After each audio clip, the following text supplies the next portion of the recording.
How's everybody today? Let's go ahead and bow in.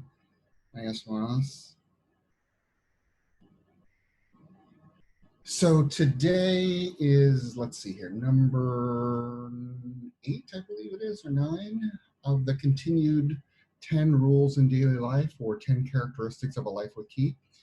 The dojo manual, the Maui dojo manual, basically says be positive and vigorous.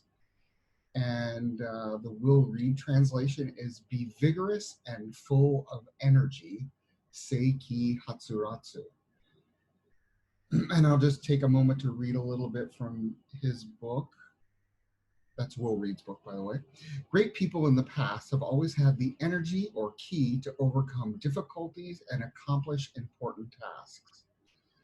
As long as we live, we exchange ki with the universe. When this exchange is vigorous, we have plenty of life energy. Too many people today identify themselves with only a small and visible parts which they can see, ignoring or forgetting the vast potential that they could draw on.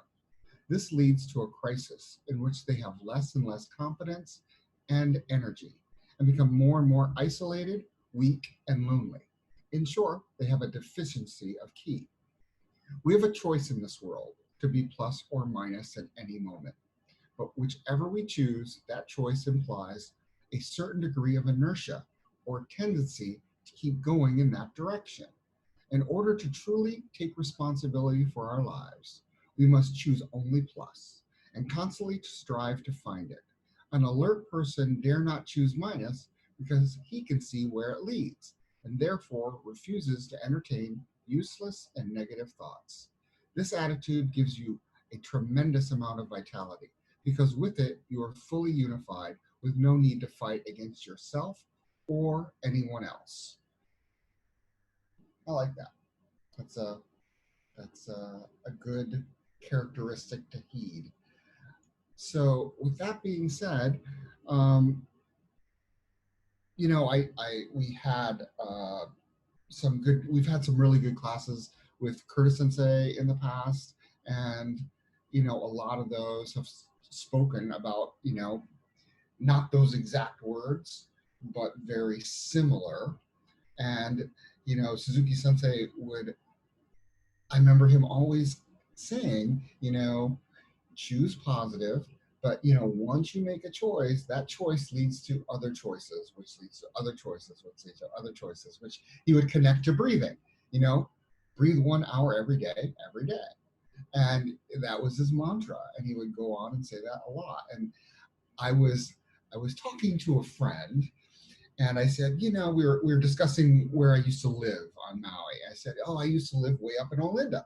And I said, when I lived in Olinda, that was 25 miles from the dojo. Now, mainland terms, that's not very far. But on Maui, that's really far. Because the road up in Olinda is super narrow, windy road, And I said to him, I said, when I lived in Olinda, I had to get up at 4 a.m. to breathe for 1 hour. Then it took me, be done at 5 a.m., leave the house at 5:30, get to the dojo about 6:15 for a 7 a.m. class. And he kind of looked at me and said, really? You did that? And I said, yeah, that's what I did because I was training. That was my training. I moved to Maui to train, and that's what I did. And I remember telling Suzuki Sensei, kind of looking for a little compassion from him. And he said, I live in Wailuku, very close to the dojo. You should too. He was so curt about it. It was just like, you need to move more or less and get down to Wailuku so you don't complain to me about this stuff. I mean, it was priceless. I just loved that moment. It was just one of those moments where I went, oh yeah, I think he's onto something here. So with that being said, how do you think about this, Lillian? You haven't been with us for a while, so I figured I'd call on you. I only missed one class. I have to point that out. My granddaughter had oral surgery last week, so Grandma had to be there. Sure.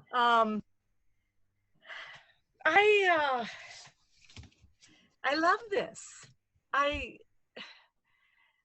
I think if it wasn't for these 10 rules and everything else, I don't know how positive and vigorous I would be every day. You know, there's so much that we're doing and so much that's going on. And I'm not just talking about the pandemic, but life in general. There's always something going on. And if you're not careful, it can so easily pull you down. You know, so this, you know, the key breathing is like the medication, you know, for lack of a better word. That's my medicine. You know, the key breathing keeps me calm. And I'm definitely human. So I catch myself, but for the most part, I realize that if I want to be, um, I think this came up last week too in one of the classes that, you know, you got to be what you want to be, or, you know, what you want to see in others, you need to be. And I've always believed that even before Aikido, but boy, is Aikido really reinforced that. So this being positive and being vigorous is or full of ki and energy is pretty awesome. I do have a question for you. Did you know William Reed? No, I've never met William Reed, but Curtis Sensei has and is very good friends with William Reed. And they often would tell stories. Of course, William Reed started the St. Louis Key Society, and was a big member there. Yeah, I've been seeing his stuff. I've never met him in person, but Curtis Sensei has a good story. I don't know if I can tell it's quite as good as Curtis Sensei, but he said that they were in Japan, and him and I don't know who else, they all decided to go to a karaoke bar. And I don't know if it was in Tokyo or Utsunomiya, but it was somewhere in Japan that they go to this karaoke bar. And they're drinking and talking, and Will Reed says, I'm going to sing a song. And they're like, oh, okay. So he goes up to the guy, tells him in Japanese, because Will Reed, could speak really good Japanese, tells the guy the song he wants to sing. And it happens to be some really eclectic song that, like, the guy like looks at him like, are you sure you said this particular song? Because no gaijin can really sing this song. And he said, no, no, no, that's the song I want. So he puts it on, and Will Reed gets up and nails it in perfect pronunciation in Japanese.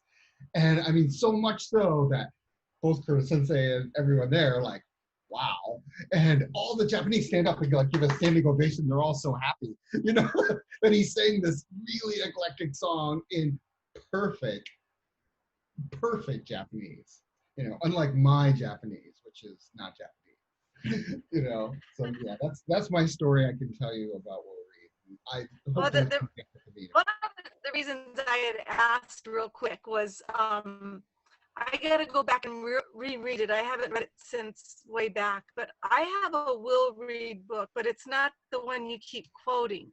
And I don't remember the title offhand, this but is I the think one I got to I'm go back referring and read to. it. A So road. This is the anyway, but thank you very much. this is a good No, reference. the one I have is a different title. I'm not sure which. I got to go back. Maybe I'll email you the name of the one I have on by. But thanks. Sure.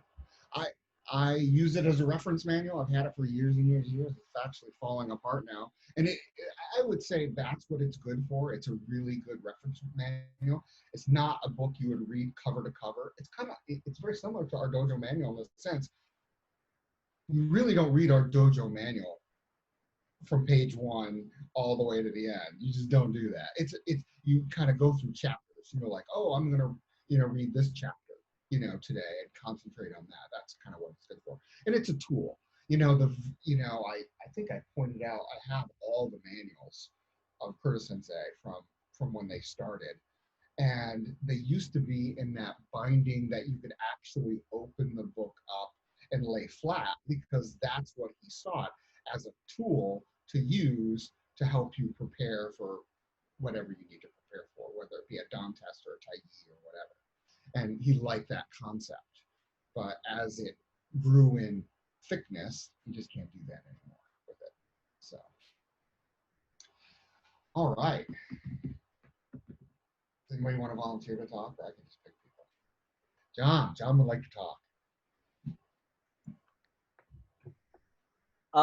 So actually, I had a question about like the old translation. I kind of like better because positive is something that you can work on, and vigorous in a way you can work on. But be vigorous and full of energy. How do you be full of energy if you have no energy? You're full of energy. You don't have any energy. Yeah, you know, okay. First off, it's I don't think it's about, you know, one translation being better than the other. Right, You know, right. you know, this is how, you know, the Maui manual states it, and then this is how Will Reed translated it. And I think he may have done it verbatim Right. because most of this book is taken from actual audio interviews of Toy Sensei. So there isn't probably very much creativity in a sense there. But yeah, be positive and vigorous. You know, we don't use that word vigorous Right. very much. You know, we just don't. You have to kind of look that up. Vigorous. Well, you just know what it means, of course, but you know, it's not a commonly used word.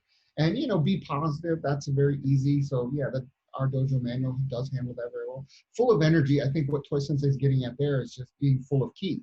That's what he full of ki, because you know that's what it translates to in a sense. If you literally translate, you know, full of energy, ki is energy in a sense. So yeah, and that was a common term. You know, ki is such an elusive word in Japanese, of course.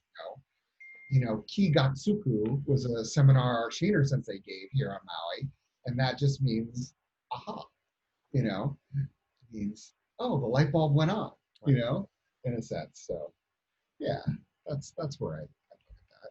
What else you got for me, John? I know you got something else for me.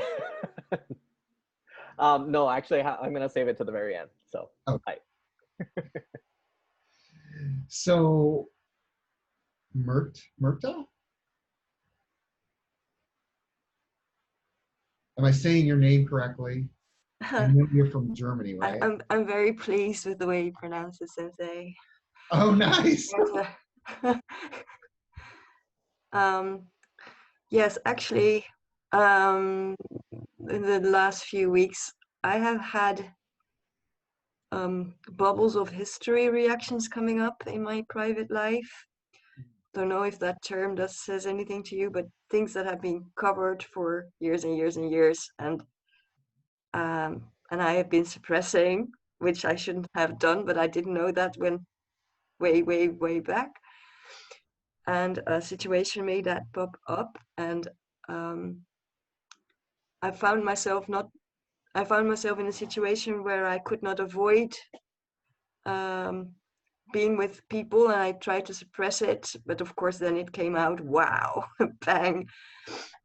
And I wondered, how am I going to be as connected as possible in this situation? I cannot stop it from coming out, but I can at least tell these people that it has nothing to do with them, and that I don't want anyone to get hurt, but this energy is inside of me. And I was really struggling with myself. I was struggling how to be connected with the people around me. And I was afraid of hurting, and the consequences of the fact that I was there.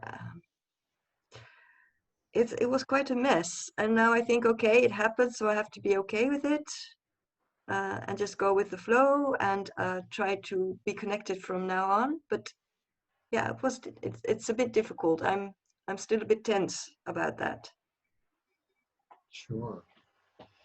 Yeah, repressing things, that is a result. You know, people explode, you know, volcanoes erupt, things happen if you suppress it enough, over and over and over again.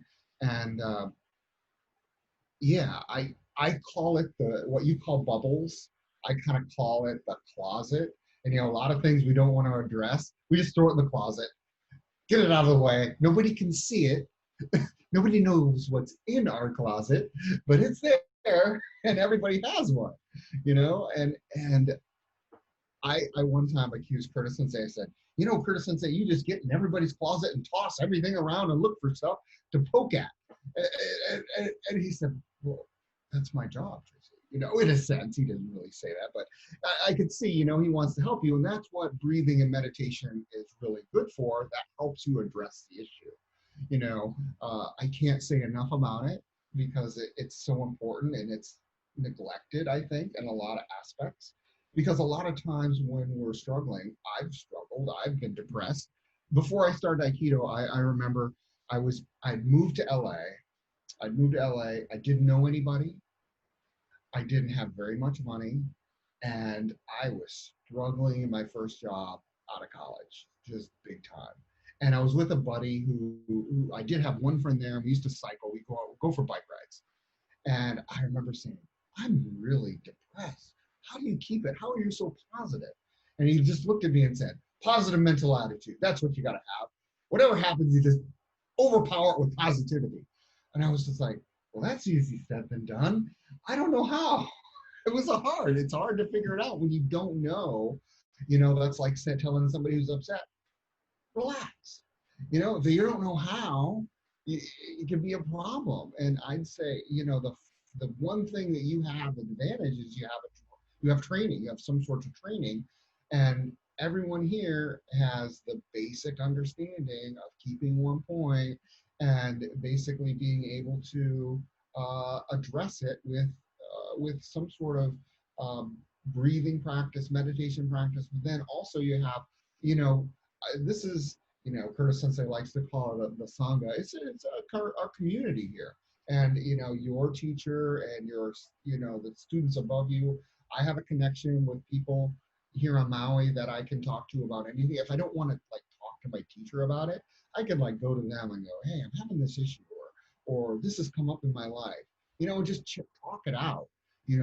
Communicating and not suppressing is a big deal, and I have 300 people that are below me, and I got called in on a Saturday where this employee called me and said, I really need to talk to you right now. I'm having a bad day of it.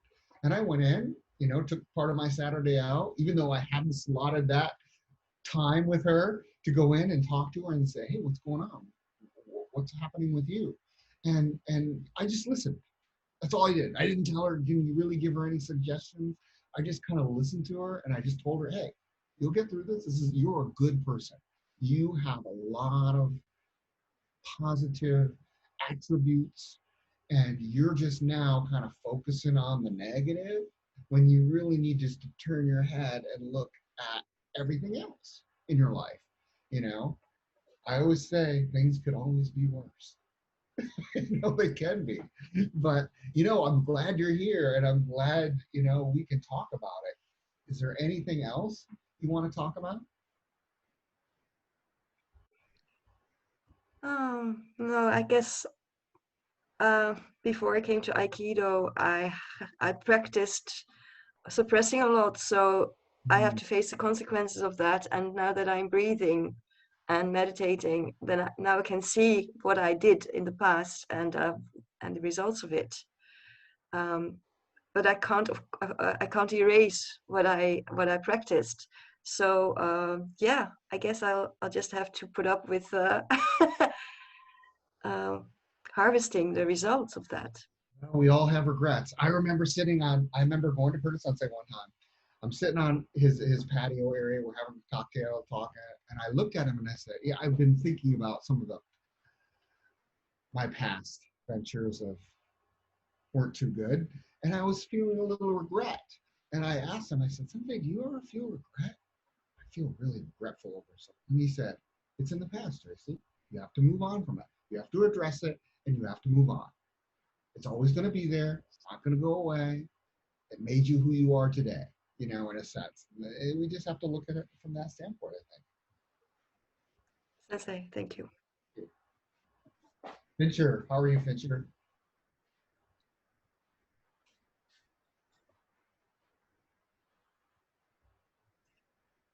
Hello, Sensei. Hello, everyone else.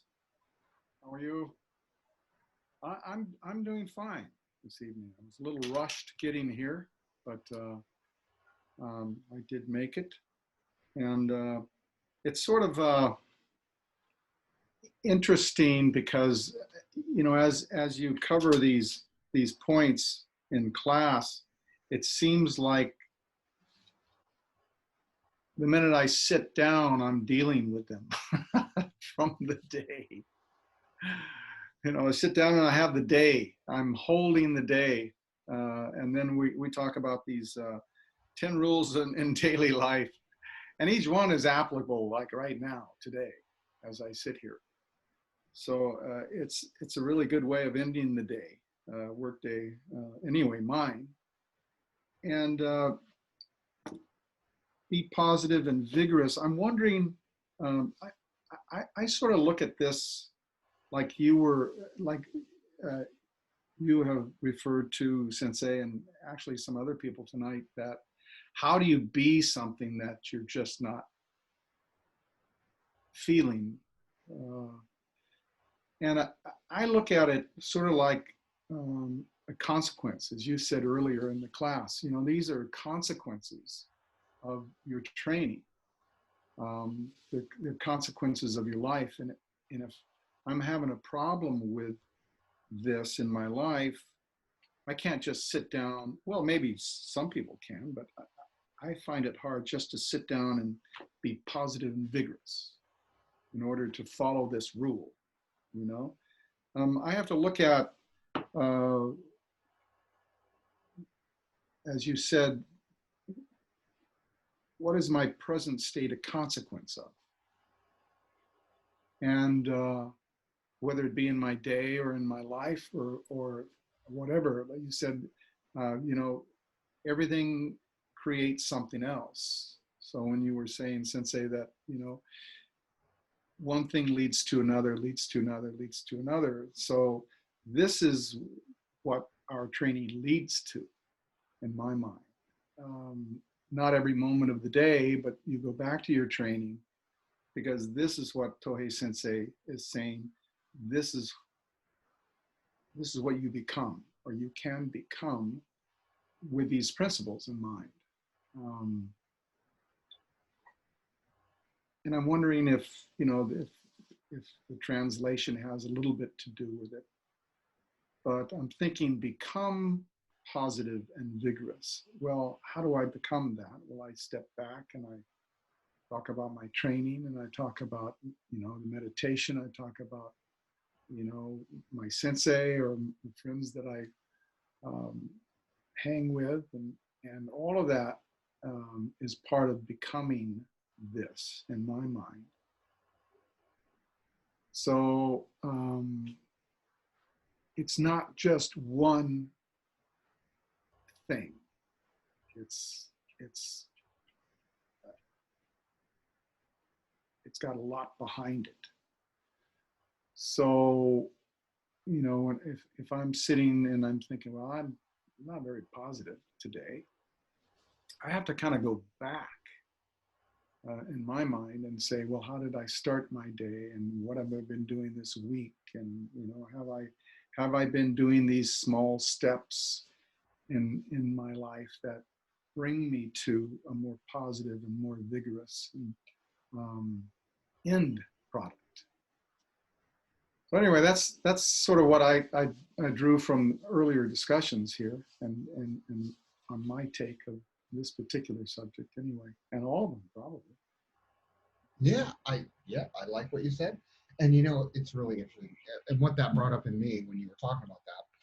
And this, you know, Curtis Sensei often says, you know, what you practice is what you become.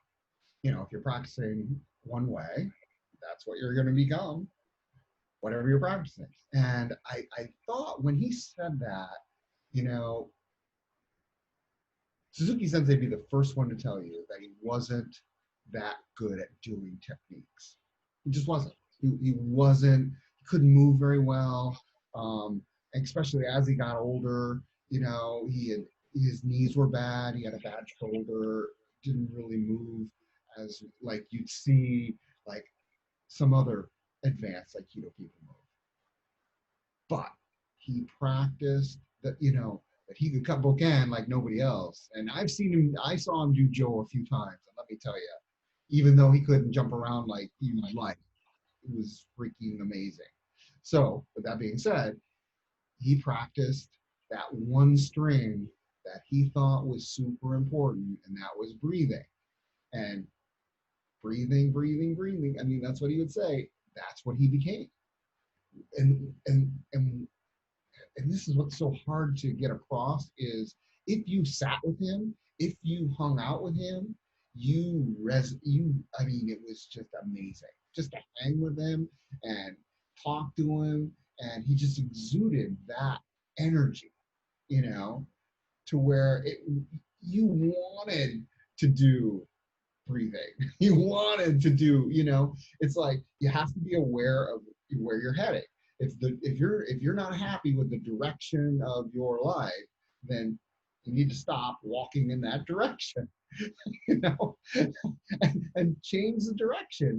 And he was a model of, you know, that kind of practice, you know, over and over again. And that coincided with, you know, Curtis Sensei taking up the mantle, so to speak, and carrying through with that direction, you know, in a different aspect in a sense. It's a little different in the sense of how Suzuki Sensei would describe things, but we're all talking from the same place. Anyway, yeah, that's what that brought up in me. You know, if you know, it's and also what I commented from that. This is one of 10 characteristics of, you know, and this one characteristic is be positive and vigorous. You know, it's we like to tend to isolate things and put them in a little box and carry it around with us, but you can't. This is a, a puzzle, and this is one piece of that puzzle, you know, of looking at the big picture. You know, the big picture. What's the big picture in your life, in a sense of this is, oh, okay, this is where this fits. You know, this is what my training is right now and where I want it to go. Can always be positive. I could be a negative bastard sometimes. so with that being said, Kaomi, you smiled at that phraseology I just used, so I'm sure you have some comments. Hi, Sensei. I think negativity is it's a powerful energy and very difficult to take. Once there is a negativity inside, it's very difficult to take eyes off. Like I don't have a horror movie, but I just watch between my fingers, that kind of things. You can't really completely turn away. I think it's very difficult. One time I was in a very depressive state, and I called Naruai Sensei, and he was listening to me, and he told me, Kayomi, you are holding this hot burning coal in your hand, and your hand is burning, but you still don't want to let it go, you know? And why don't you just drop it? But I thought that was very difficult. I would have dropped it if I could, you know? But then, so if someone said if I'm very negative, they say just be positive. I don't think I can do such a sudden shift. I think shift has to be more gradual.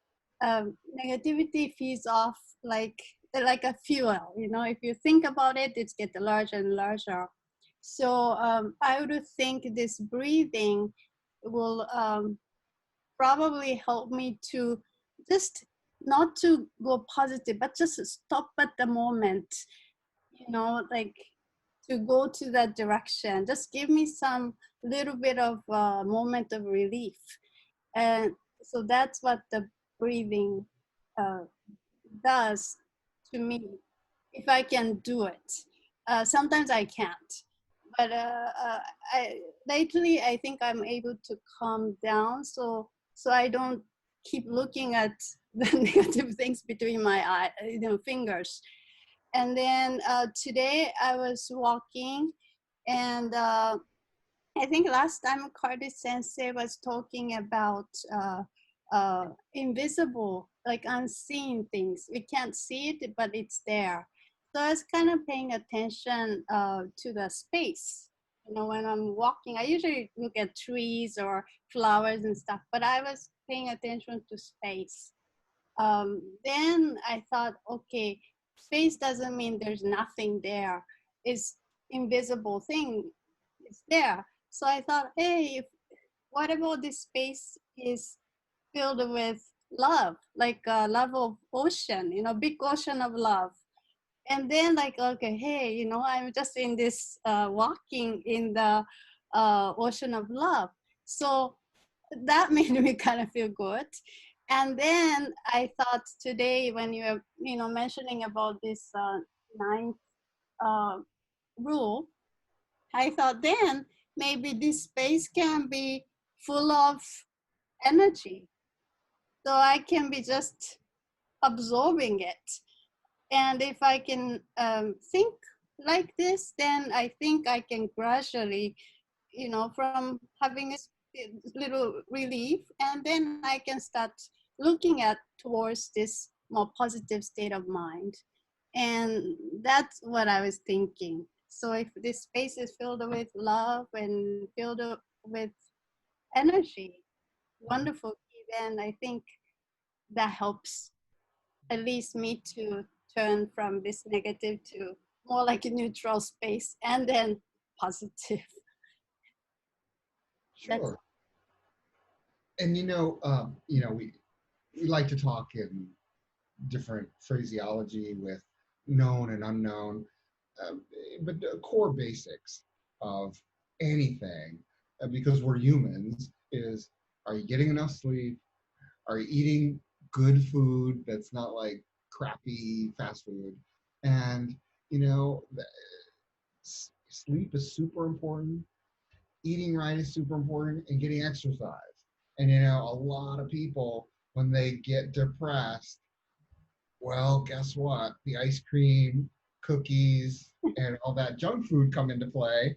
And then that doesn't make you feel so good. And then your sleep gets interrupted. And if you don't sleep well, that's why people always say, well, let's just sleep on it. Because if you get a good night's sleep, I heard a story this weekend where a guy got a good night's sleep. He woke up and he had a different mental attitude, and it's super important, to, get the exercise, eat right, and get a good night's sleep, and if you do those things, and that's basic foundational, kind of like uh that's the basic physical deal. And then when we want to look on the more esoteric, then we're looking, this is basically for your body to, and then we look at breathing, then we look at meditation, but we first got to have these things, taken care of before you can really go to the next step and start thinking about your mind aspect. That's why when I teach the basic class, I'm teaching a basic movement. We're doing the unbendable arm. I'm like, pretend your key is extending. We don't do that in advanced class, but for people who's never been around that, that's what we do. That's how we explain it. We explain it in very different fundamental terms, and then we grow it from there, to where, okay, now that you're getting good night's sleep, you're eating right, and you're exercising, okay, let's take it to another level now, But then we always have to, like, Fincher was saying, you have to replay it, your day, and go, oh, how did I drift off in this wrong direction? Because, like anybody who does any kind of navigation will know, if you're 1 degree off in 1,000 miles, you're going to be more than 1 degree off. You're going to be way off, and you're going to be lost. And then you're going to have to need a guide to get you back. So you have to think about that, of navigating your life in such a way that there's no room for error. Linda, you're here on time. I love it. And you're looking very nice in your purple outfit. I like that. It's my work clothes. So what are we discussing?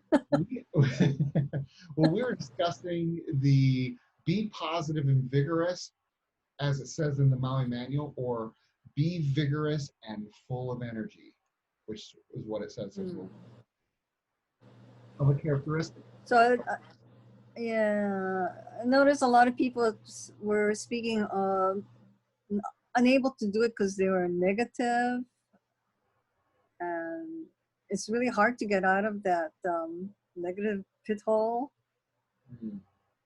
You know, but I do agree with you that a lot has to do with just the basic things with your physical health, because if you're not thinking kind of clearly, it's a little difficult. You can't step away from it and look at it at another point of view. Depression, unfortunately, with this COVID times, you're going to have a lot. And you know, I like to just kind of think of it as, if I'm negative, I tend to be a little more selfishly angry. Like, do you notice, like, oh, that guy, or nothing goes right here. But you know, John can clear this up for me. But wasn't it the Buddha that said that if you hang on to anger, it's like taking poison and hoping the other person dies? Yeah. You shouldn't hang on to any kind of negative things, particularly anger, and let it fester. So, you know, breathing meditation is great because you just have to relax. You have to let go. Yeah, I agree. Yeah, it's you have to, you know, disengage that part of your brain that Yeah. feeds on that. Vitaly, have the same background as John. I love it. Hello, Sensei. Hello, everybody. Um, um, be uh, be positive and vigorous, and be vigorous and full of energy. Sounds like an obvious thing, I guess. I don't think there is some practice. Some other practice that will recommend be negative and lack of energy or something like this. So I look at this not as a rule, but what Aikido, practice Aikido, key breathing, key meditation can give you in your life if you will practice it. It's obvious that it is a good thing to be vigorous and full of energy and positive, but it's hard to do. But it's hard to be always positive in your life, be always full of energy, because life gives you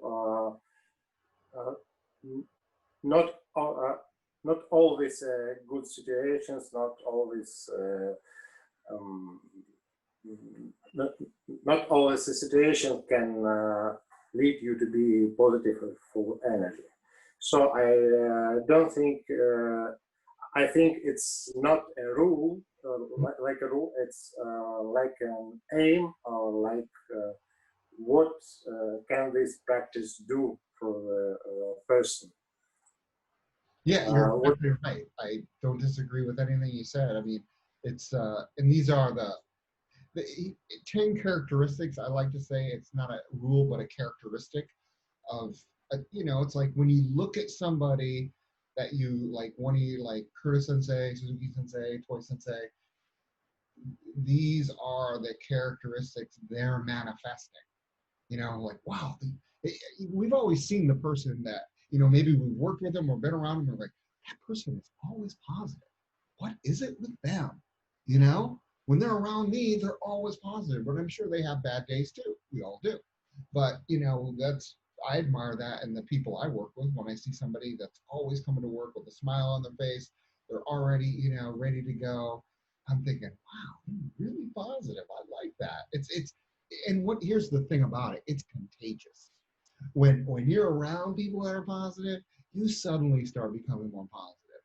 And hence, if you're around people who are negative, hence you start being around. I was around somebody, in fact, a while back, a long time ago, I dated a person who was rather negative.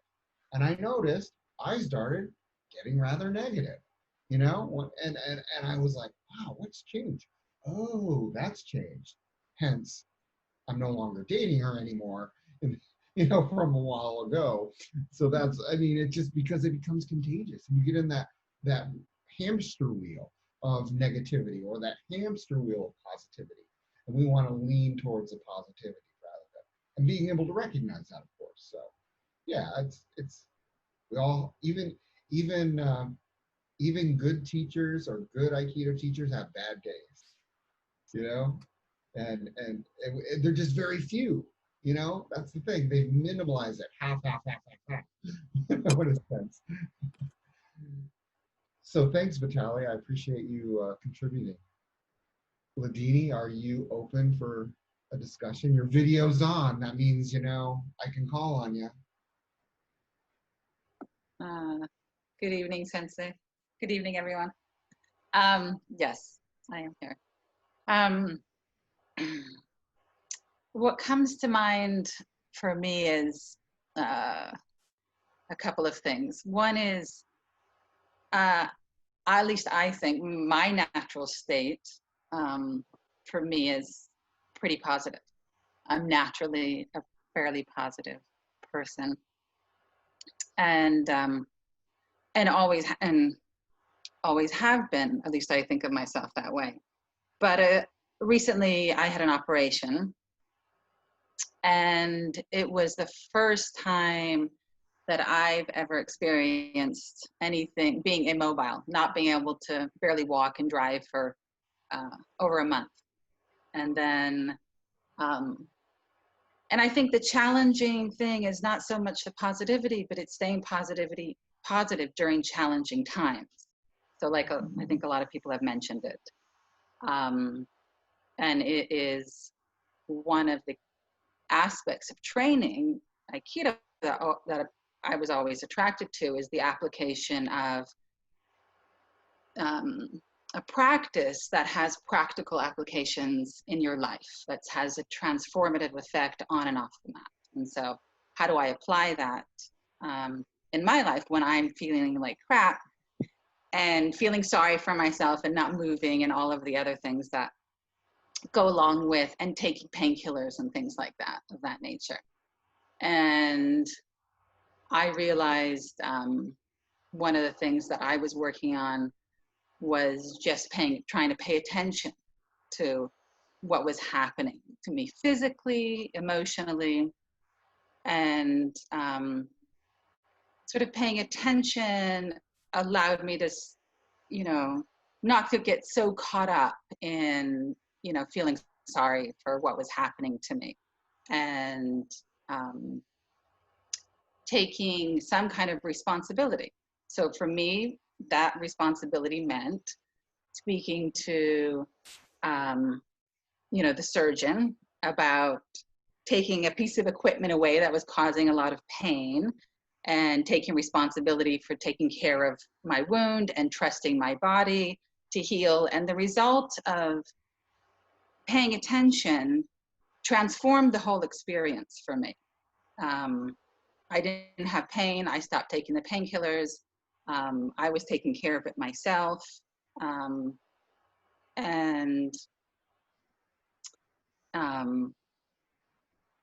so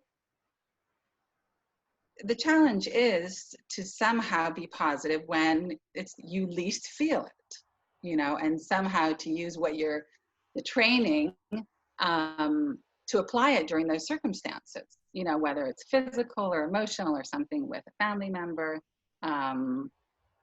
or if I don't feel like going and training and then I go and I feel I feel better. But that's what comes to mind for me.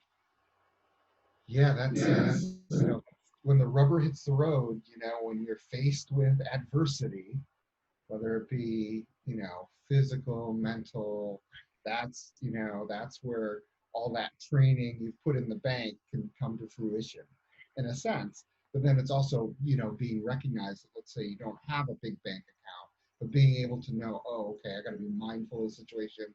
I have to be, aware and present and not divert this energy to feeling sorry for yourself, or as Curtis Sensei likes to say, having that victim mentality. Oh, woe is me, you know, this is not my fault. This is everything else that's happened to me, in a sense. And that's really good that you were able to transform it. It's definitely a transformative practice that you applied. So that's good. Excellent. Thank you for sharing. I know Jack and Lucky are here, but I don't see their videos. Sometimes they talk. If you'd like to, you can. If not, that's okay too.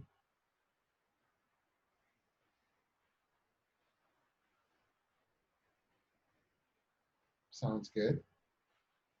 I just got on good advice that they're comfortable with what's going on, and that's fine. I don't have a story for this evening. I have something else, and it's so funny. It just came to me today, and I belong. I have an email deal where the daily Stoics email me daily little quotes, little stories, and little nitpicks of the Stoic philosophers, and I remember talking to Curtis Sensei and Suzuki Sensei about some of the Stoics in the past and some of the things they went through. Epictetus was one of them, who was basically spent 30 years of slave, was put as a slave for 30 years. Was a wonderful philosopher. So I'll just read for you what it said. It came to me today, and it's so applicable. Many Stoics were victims of severe injustices. Marcus Aurelius was betrayed by one of his most trusted generals, and what amounted to an attempted coup that threatened him and his family. Epictetus had 30 years of his life stolen by slavery. Musonius Rufus was exiled on bogus offenses not once, but 4 separate times. As unfair as all these situations were, what was impressive is how these Stoics never chose to see themselves as victims. Marcus Aurelius chose to use the betrayal as a chance to show future emperors how to deal with civil strife. Epictetus found freedom inside his captivity and then taught thousands the same after he was freed. Musonius Rufus spent his exiles productively writing and helping the locals who had become his neighbors. The Stoics believed that there were 2 ways to respond to life and misfortune. We could be a victim or not. We could focus on our power or powerlessness. This is a distinction. Marcus Aurelius wrote, between being harmed and feeling harmed. The events that happen to us are objective. We can't help but be victimized, but how we feel about them is up to us. We choose to identify as a victim or not. We choose how we are going to respond. And as Toy Sensei would say, choose positive. So with that, we'll call it a night. Thank you all very much for coming, and we'll go ahead and bow out. Domo arigatou gozaimashita. Have a good evening.